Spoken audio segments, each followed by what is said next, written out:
बुझले रे हमरा पलायन मारना गुटुर गुटुरनी हारना के चाहे रेल में कट के मर जा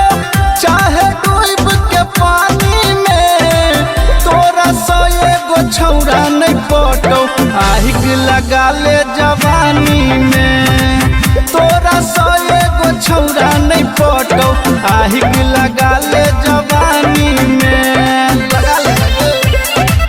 तोरा सो एगो छौरा नहीं पटो आहिक लगा ले जवानी में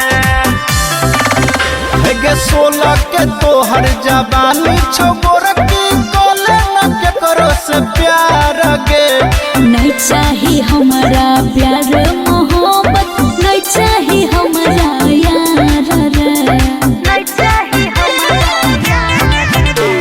16 के तोहर जवानी के गोर की कोले न के करो से प्यार गे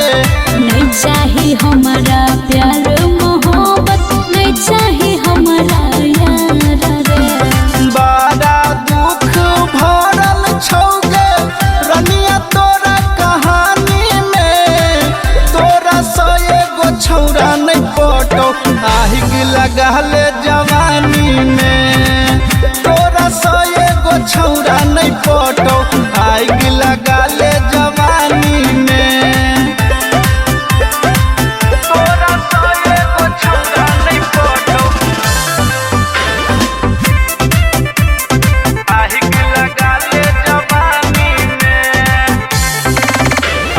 दोसर न कोनो जे पटलौ त पवन पुरबैया के लभर बना ले गे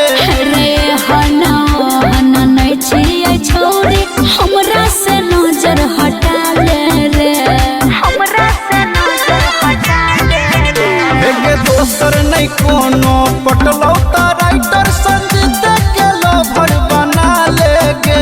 रे हना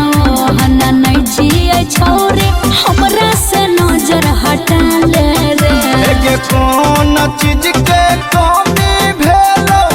तोरा जिंदगानी में तोरा सो एगो छौरा नहीं पटो आहिक लगा ले जवानी में तोरा सो एगो छौरा नहीं पटो आहिक लगा